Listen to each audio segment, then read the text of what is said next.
Welcome back to the deep dive. If you've ever found yourself, just waiting for that feeling of confidence to show up before you actually do something, it can be so frustrating, just stuck there. Confidence gets talked about like it's this thing you either have or you don't. But what if that whole idea is just wrong? What if confidence isn't some feeling you wait around for, but it's actually a signal? A really powerful, intentional signal you build, like an algorithm. That's precisely it. Confidence as a deliberately engineered signal. That's the core idea from the material we've pulled together for you today. And we're really taking a multi-angled approach here. Our sources, they fuse some really old school strategic thinking, like, Sun Tzu's logic. Okay, yeah. With some very modern concepts. Things like personal energy fields, manifestation science, even the principles behind making sure AI systems stay aligned. Wow, okay. Ancient wisdom meeting operational logic, almost like AI development. That's a fascinating myth, and the sources today, they're really focused on doing it right, not just theory. Absolutely. It's all about implementation. We're not here to just debate ideas. This is about giving you the actual repeatable steps to get this confidence algorithm, up and running in your own life. Good. Practical steps. Exactly. So the mission for this deep dive is crystal clear. Give you, the listener, a real step-by-step method, how to move from that feeling of self-doubt to having this grounded, magnetic, and really consistent presence. We're taking all these complex ideas, vibrational energy, law of attraction, even acting drills and strategy, and distilling them down into a clear blueprint. We're building what we're calling the authentic confidence algorithm. Let's get into how it works. Okay, so let's start right there with that fundamental shift in definition. Usually confidence gets lumped in with emotions, right? Happy, sad, confident. But these sources, they frame it as a signal of inner order that feels very different. It suggests structure, stability, not something fleeting. It's a huge shift. Because if confidence was just an emotion, it'd be, fragile. It would depend on what's happening around you. But defining it as a signal, now it's an energetic broadcast. It comes from your core stability. And the sources are really emphatic about this. The signal is attractive. It literally pulls things towards you. Wealth, health, opportunities, because it tells the world you're reliable, focused, balanced. But okay, projecting a powerful signal, that sounds a bit like fake it till you make it. And doesn't that risk feeling, inauthentic? Or just lead to burnout? That is the absolute key challenge here. You nailed it. The real work is maintaining authenticity. That means true alignment between your deepest inner truth, your values, and what you actually show the world, while also projecting that strong, ordered signal. See, if you project confidence, but inside you feel like a fraud, people pick up on that contradiction. Signal breaks down. So the goal isn't putting on a mask. It's actually becoming that confident person your actions are projecting. Okay, becoming it. So how do we project this signal then? We need to talk about the physics of personal energy. Now, I know words like vibration and frequency can sound a bit out there for some listeners. Right, they can sound esoteric. But the sources actually ground this in, basic physics. The idea that everything, all matter, including us, our bodies, is made of vibrating electrical energy. We're electrical beings. Absolutely. Constantly interacting with everything around us through this energetic signature. Sometimes it's called the biofield. Every thought you have, every emotion, even objects, your environment, they all have a frequency you can actually measure. It's not just metaphysics, it's physics. Okay, so that helps define those terms we hear a lot, high versus low vibration. Exactly. When we talk about high vibration, we mean the higher frequency emissions. These come from positive, expansive feelings, love, joy, gratitude, peace.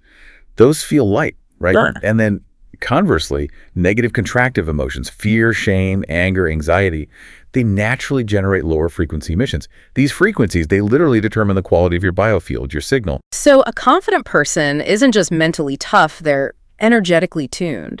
Their confidence is actually a self-belief frequency they're emitting. And the materials suggest other people can actually pick up on this frequency instinctively. They absolutely can. It's like an unspoken language. We're constantly reading these subtle signals. Think about it. You walk into a room, you can instantly sense if there's tension, right? Or you meet someone who's smiling, but you just get this uneasy feeling. That's often you sensing their underlying insecurity, that low frequency. The sources even draw a primal comparison. An animal senses fear, it reacts. If you're broadcasting insecurity, others might subconsciously pick up on that perceived weakness. And in social situations, that can definitely influence how they interact with you or the opportunities that come your way.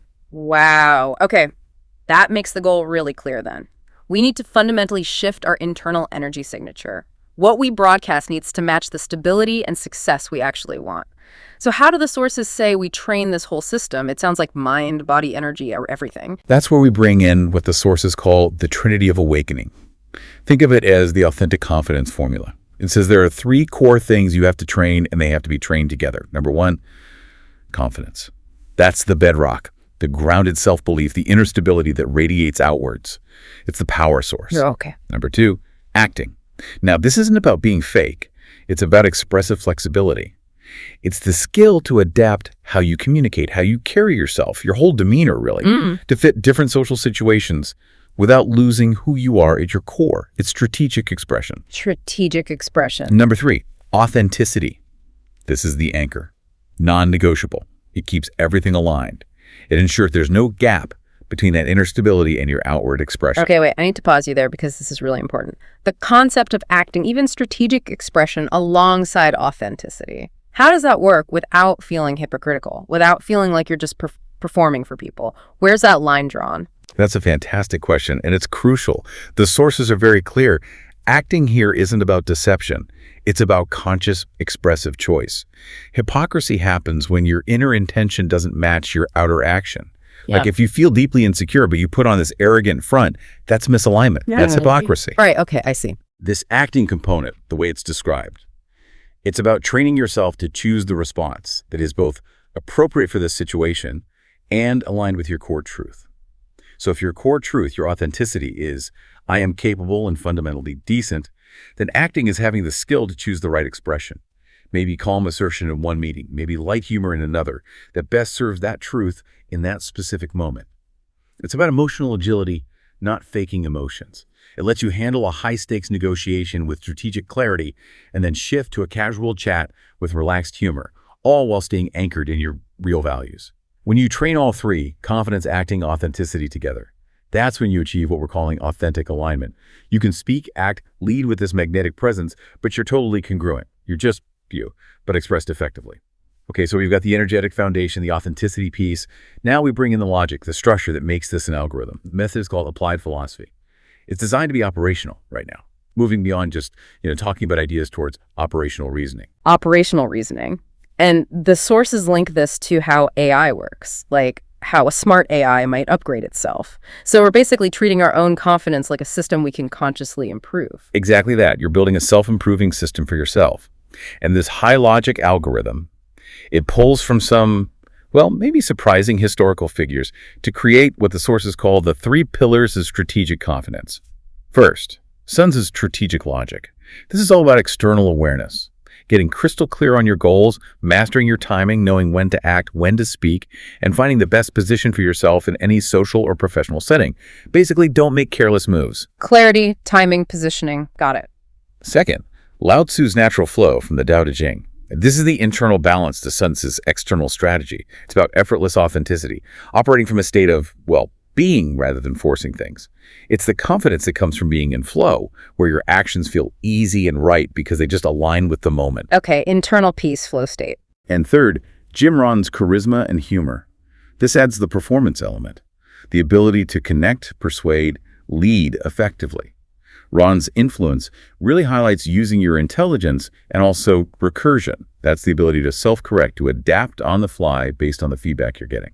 That blend is really interesting. Strategy, inner peace, and adaptable performance. Sun Tzu, Lao Tzu, Ron. And this brings us back to that tech connection you mentioned, confidence mirroring AI alignment. That's a concept from future AI startup research, right? Explain that a bit more. Yes. For anyone not familiar, AI alignment is basically the whole field focused on making sure that as AI gets smarter and smarter, its goals and values stay aligned with our human values and safety. Because if an AI's goals drift away from ours, well, that could be dangerous. Right. So how does that idea apply to us, to human confidence? It's a perfect analogy for our own self-management. Confidence, seen this way, is your system alignment. An authentically confident person is structured, they're self-aware, and they maintain this perfect balance between, say, human creativity, adapting, feeling, and almost machine-like clarity and logic. They know their core values, their programming. They adapt to their environment, they're operational, and they constantly self-correct based on feedback. That's the recursion. The ultimate goal is that really effective confidence algorithm where your inner stability meets sharp external strategic action. authentic alignment. Okay, treating confidence like a system. So how does having this strategic plan, this logic, actually help prevent your energy, your frequency, from just crashing when things go wrong externally, when challenges hit? Ah, great question. The strategic planning acts like a buffer. It gives you clarity. When you have that Sun Tzu clarity, you know your position, you know your goals. It reduces ambiguity. And ambiguity, that's one of the fastest ways to trigger fear and drop into low-frequency energy. So if you know what you're trying to achieve, and you've even thought through potential obstacles and how you might respond, the shock of something going wrong is lessened. It helps you maintain that higher frequency of calm focus instead of just, plummeting into panic. Logic helps stabilize the energy. Makes sense. The logic provides guardrails for the energy.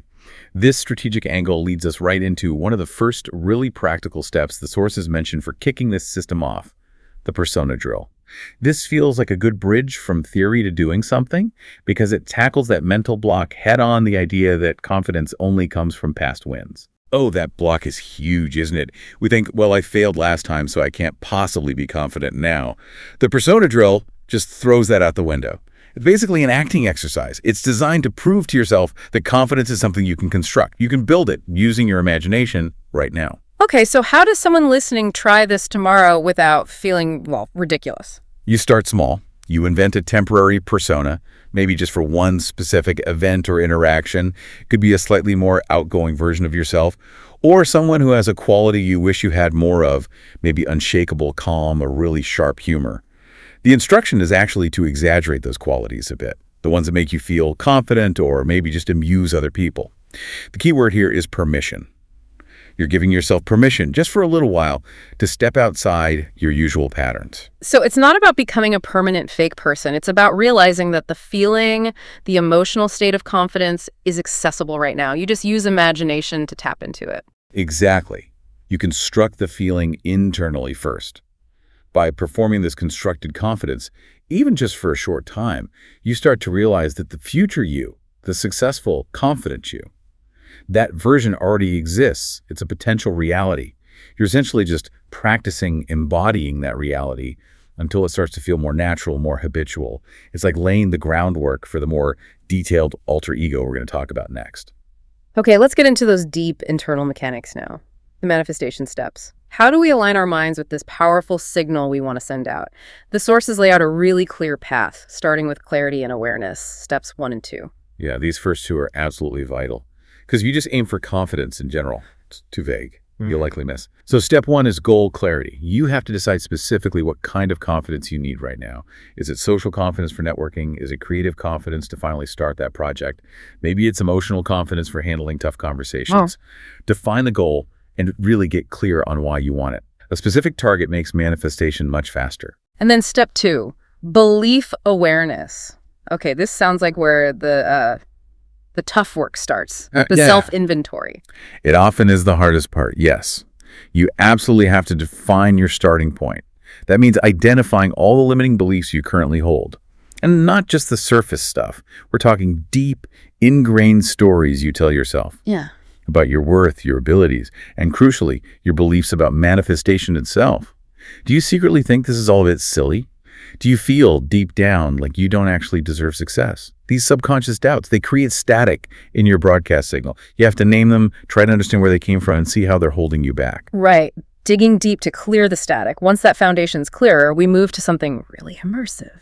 Step 3, building your confident alter ego.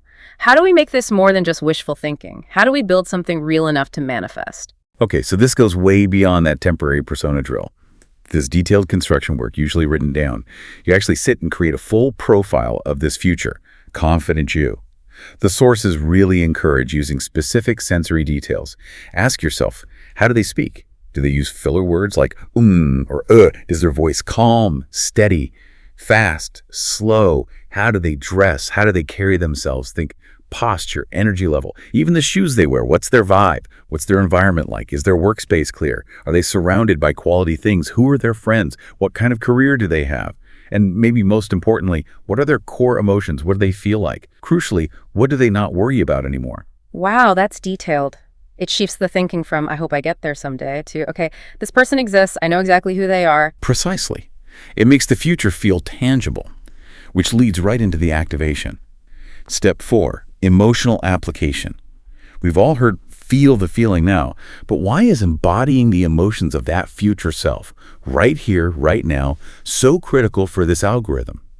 Because your emotions are the fastest way to change your frequency, your signal, and therefore your reality. Manifestation isn't passive wishing, it's an active frequency match.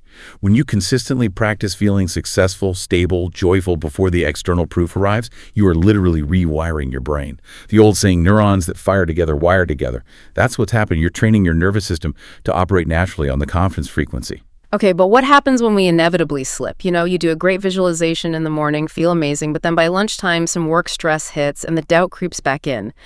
That's completely normal. That's just the nature of changing habits. The mantra here is consistency over perfection. If you slip, you don't beat yourself up about it. You just notice it. There's that old pattern. Acknowledge it's still there, still got some strength, and then you consciously readjust. Take a deep breath, maybe do that 60-second shake we'll talk about later, recalibrate your focus, and intentionally return to that chosen confident state. The act of readjusting, practiced over and over, is what eventually makes the confident state your new normal, your default setting. Readjusting, not judging. Okay. That leads to step 5. Visualization, making it part of a daily routine, maybe meditation. It's mental practice, but there's science behind this, right? Affecting the body. Oh, absolutely. There's solid research, especially from sports psychology, showing that mental rehearsal visualization creates measurable physical changes. When you visualize, you really engage all those senses you defined for your alter ego. See the confident meeting happening, feel the texture of their clothes, hear their calm, clear voice. You are emotionally living in that future reality. This strengthens those neural pathways until the gap between who you are now and who you're becoming just shrinks and shrinks. Now, here's a really interesting hack you mentioned from Richard Gordon. Feeling loved by your future self. This sounds counterintuitive. Why does reversing the energy flow like that help so much? It's incredibly powerful because it tackles the anxiety that often comes with striving towards something. Right. When you're reaching for a goal, there's often pressure, right? Self-judgment, fear of not making it. You're judging your current self against this future ideal. Yeah, definitely. It can feel like a really demanding uphill climb. So by reversing the flow, you imagine that fully realized, confident future self, your alter ego looking back across time at you, right now, struggling maybe. And instead of judgment, they're sending you unconditional love and support. It instantly takes the pressure off. The future feels supportive, welcoming, not like some demanding taskmaster. It creates this feeling of safety and emotional anchor. This technique is also amazing for dealing with past regrets or traumas. Instead of just agonizing over them, you let that empowered future, you look back at your younger, struggling self and just bathe them in compassion and acceptance. Wow. That completely reframes the relationship with your future self, makes it feel like a partnership. Okay, so to really solidify this new state, we get to step 6 and 7, affirmations and focus. How do we make affirmations more than just, chanting phrases we don't really believe? Belief is the absolute key. Affirmations work by subtly rewiring the brain, yes, but only if there's some level of genuine buy-in. They need to focus on the feeling of being the thing, not just having it. The sources give that fantastic, slightly existential example, which works precisely because it jolts your perspective. You're a conscious ghost driving a meat skeleton made up of stardust riding on a rock hurtling through space. Fear nothing. Yeah, that definitely puts worrying about sending an email into perspective. Cosmic perspective. Exactly. It uses humor and a bigger frame to shrink the ego's everyday fears. And then for step 7, focus. We need practical ways to keep this new internal programming active, especially with all the distractions flying around. Right. And the recommendation about taping your goal underneath your desk chair, that's wonderfully quirky. Why does something hidden work better than, say, a sticky note on the monitor? It's about avoiding the white noise effect. If it's right there on your mirror or monitor, after a while you just stop seeing it. It blends into the background. But by placing your written goal, maybe it's a key phrase, maybe a little drawing of your alter ego, somewhere slightly hidden, somewhere you physically connect with, like under your chair. You create this subconscious link. Every time you sit down, even if you don't consciously think about it, the knowledge that your intention is right there, physically grounding you to the reality you're building. It sends this continuous subtle reinforcement to your subconscious. It keeps the focus alive without feeling like a constant chore. Okay, so the internal work is happening, the mindset's shifting, but now we need to really commit to the daily upkeep. maintaining and elevating our physical and energetic container. This kind of transformation, it's not a magic bullet. It's built brick by brick through consistent daily choices. Patience and consistency are absolutely everything here. Right, it's a lifestyle. Let's start with physical alignment and healing frequencies. We're literally trying to eat, move, and sleep our way to a higher vibration. Starting with nutrition. High vibrational food. Nutrition is so foundational because what you eat carries energy and information into your system. The advice is pretty straightforward. Focus on high vibrational foods. That means fresh, whole, ideally organic, living foods that support light, clear energy. The sources even highlight specifics. Leafy greens like spinach or kale are great for clearing mental fog, helping detoxify negative energy. Citrus fruits, instant mood booster, literally lifts your frequency. There's even data mentioned measuring frequencies like raw broccoli might be around 70 megahertz, but something highly vibrant naturally like rose essential oil can measure up to 320 megahertz. Even how you consume matters. Staying hydrated is key, but maybe try drinking water with intention. Briefly hold your glass, focus a positive thought or affirmation into it before you drink. Interesting. Intention even with water. And movement, obviously important for physical confidence, but what about those sudden moments of just feeling stuck? That stagnant anxiety. Ah, yes. The power of the 60-second shake. When stress hits or you feel that heavy, low energy building up, literally shake it off. Stand up and vigorously shake your whole body for just 1 minute. It physically releases stored, stagnant emotional energy. It breaks the pattern and immediately shifts your mood and vibration upwards. It sounds silly, but it works. And beyond that, of course, regular movement like yoga, dancing, anything you enjoy is essential for keeping energy pathways open and maintaining that emotional fluidity. Okay, a 60-second shake, I can see that working. Now sleep. The sources talk about sleep as being almost sacred. Why is it so critical for this confidence algorithm? Because sleep isn't just about resting your body. It's absolutely essential for stabilizing your whole energetic field. It's when deep emotional regulation happens. Mental clarity gets restored. The whole system resets. In many wisdom traditions, deep sleep is seen as a powerful form of shadow work. Your subconscious mind processes the day, integrates experiences, works through emotions, clearing out the energetic gunk of lower frequencies. You wake up more stable, more renewed. So prioritize sleep like it's a core practice. Okay. Lastly, in this physical section, sound. We know noise can drain us, but how can sound therapy actively raise our frequency? Sound is a direct vibrational input to our energy and brain state, so we can consciously use sounds with beneficial frequencies. The sources mention specific ones. 432 hertz is known for its natural resonance. It promotes deep relaxation. And then there's the famous 528 hertz, often called the love frequency, which some research links to positive effects, even potentially DNA repair, and definitely emotional upliftment. And specific tones, too. Solfeggio tones. Yes. Solfeggio tones are these specific ancient frequencies believed to have healing and alignment properties. For confidence building, 396 hertz is often recommended. Listening to it during meditation can help release deep emotional blocks like guilt and fear, major confidence killers. Or, if your confidence issue is more around social anxiety, try 639 hertz. That frequency is thought to help harmonize relationships, improve communication flow. You can play these tones softly in the background while working or relaxing, just providing continuous energetic support. Okay, tuning our internal and physical state. Now, moving outwards. Our environment, our relationships, these can either be supportive sanctuaries or, well, constant energy drains. We need environmental and relational boundaries. Absolutely. Your home needs to be your peaceful container. Energetic hygiene here is key. Declutter regularly. Keep it clean. Bring in nature with plants. They're high vibrational beings themselves.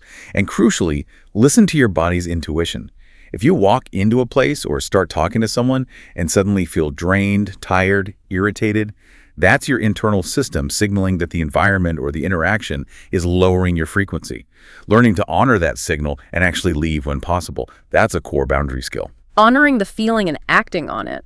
The sources also suggest a daily discipline. Limit just one draining thing each day. A habit, conversation, some negative news feed. It's practical, energetic self-defense. Boundaries are like the shield that protects your higher frequency once you've built it, which inevitably leads to the really tough part. Pruning relationships. Oof. Pruning relationships. That sounds harsh. And it's often one of the hardest things for people to do emotionally. How do we approach this? Is hard, no question. Because it requires real self-worth and the consistency to follow through. Yeah. The sources use the analogy of a tree.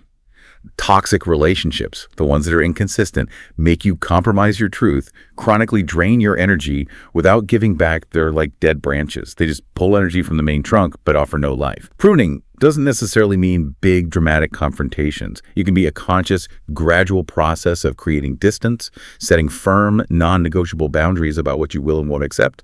Sometimes, yes, it might mean ending the connection entirely. It really comes down to self-respect.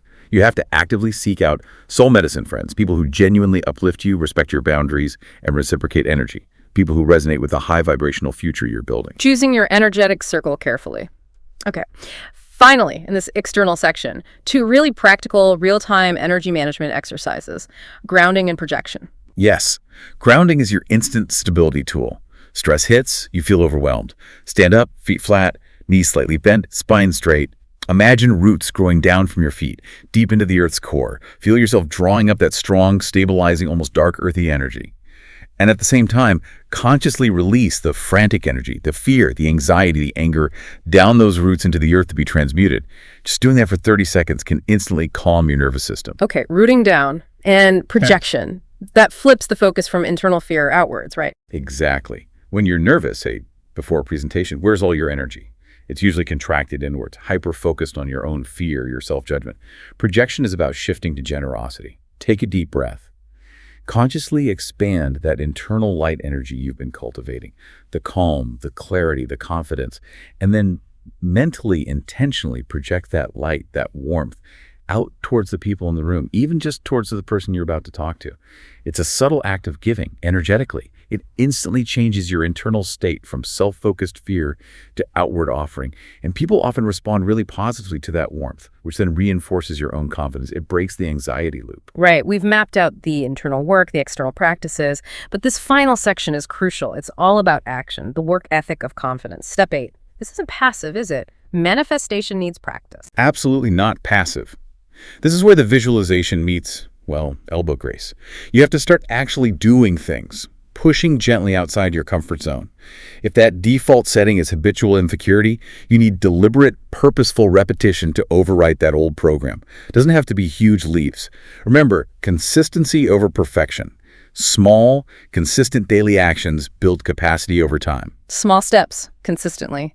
Now, one of the biggest confidence killers, communication anxiety, that feeling of stumbling over words, mind going blank when you're put on the spot.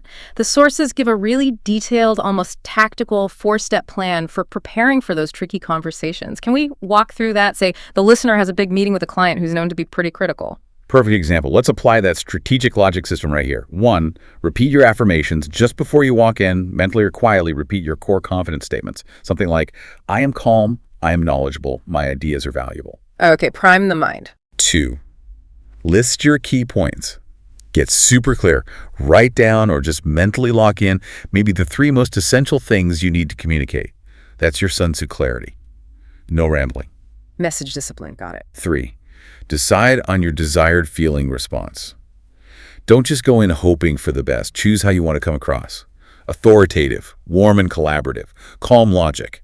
For that critical client, maybe you choose unshakable, calm logic. Choose your state. Okay. And 4, calmly anticipate negative triggers and plan responses. This is the buffer we talked about. Think about what they might push back on. That seems too risky. We don't have the budget for that. And plan your calm, positive responses in advance. I appreciate you raising that concern. Let's look at the mitigation details on page 3. Or yes, budget is always key, which is why we've proposed this phased approach. So you're preempting the panic, turning a potential threat into just another point to address calmly. That totally stabilizes your energy beforehand. This level of detailed planning is where journaling really becomes more than just reflection, right? It becomes like actionable engineering. Exactly. You use the journal like a systems log or a programming tool. You map the trigger to the new desired action. So if your old internal script is, ugh, Bob always shoots down my ideas in meetings, your journal entry maps that trigger to a new instruction. When Bob speaks, I take a breath, smile warmly, project calm energy towards him, and then clearly state my key point using data. My confidence is solid. By writing that down, reviewing it, you're consciously installing a new high vibrational automated response over the old low vibrational trigger. Installing new software for your reactions, love that. And we have to address the ultimate confidence killer for so many people. Procrastination. That habit just eats away at self-respect, doesn't it? It really does. Procrastination is usually fear wearing a disguise, maybe perfectionism, maybe just feeling overwhelmed, lethargy. But whatever the mask, it undermines that signal of inner order because you are knowingly letting your actions fall out of alignment with your intentions. The fix: laser focus and crafting specific affirmations against that avoidance pattern. Things like, I feel calm and focused, and my attention stays easily on the task at hand. Or even, I enjoy completing tasks efficiently. You're building the mental muscle of focused discipline, which is essential fuel for confidence. Building discipline through focus and self-talk. Okay, so as we wrap up this really comprehensive deep dive, what are the most important, maybe compassionate reminders for listeners as they actually start embarking on this confidence-building journey? Yeah, the guidance is really about supporting the long haul because this takes time. Key things to remember. First, maintain a problem-solving mindset. Always. Mistakes aren't failures, they're just data. Information you use to refine your approach is part of upgrading the algorithm. Data, not failure. Good one. Second, know when to seek support. Have people, practices, maybe even grounding objects ready for when things feel tough. You don't have to do it all alone. Third, practice deep breathing whenever stress tops up. It's your immediate physical shortcut back to your empowered high-frequency state. The instant reset. Fourth, recognize that challenges and discomfort, they aren't signs you're failing. They're actually signs of growth. You're pushing the edges of your old comfort zone. That friction means you're moving towards your higher potential. And finally, really attend to your overall well-being. This takes patience. Acknowledge if you're feeling emotionally taxed. Give yourself permission to slow down and rest when you need to. High performance requires high-quality recovery. #outro. So we have really dissected this authentic confidence algorithm today. We've synthesized this powerful two-pronged approach, that deep internal work of aligning your energy using manifestation tools, and then the external application, the strategic logic, the expressive action. We've given you the tools to, well, literally re-engineer your core self-belief frequency. And the goal, ultimately, is full embodiment. Moving beyond just doing these things sometimes to actually being this confident, authentic persona you've designed consistently in all parts of your life. That's when you anchor yourself in that higher awareness so deeply that external stuff just loses its power to throw you off balance. And it's important to remember this isn't just about personal gain. The source has really emphasized this, our individual growth. That's the bedrock for wider positive change. When you raise your own frequency, stabilize your own inner order, you naturally become a source of strength and inspiration for others around you. Become that beacon. Let your own high vibration just naturally flow out, creating this positive ripple effect. You're building more than just confidence. You're building a truly magnetic presence. So as you think about all these incredibly practical steps we've covered, from that persona drill to the 60-second shake to planning conversations, consider this final thought, drawn from the wisdom we explored today. If you're feeling uncomfortable right now, if you're feeling the friction of trying these things, if you are actively outgrowing who you used to be, then you are exactly where you need to be. You are right on schedule. The real question isn't, when will I finally get this perfect? The question is, what is the one small, high vibrational choice? Maybe it's one deep breath when stressed, setting one tiny boundary, repeating one affirmation with feeling. What's the one small thing you can commit to doing consistently starting today? Because consistency, not perfection, is what truly activates this algorithm.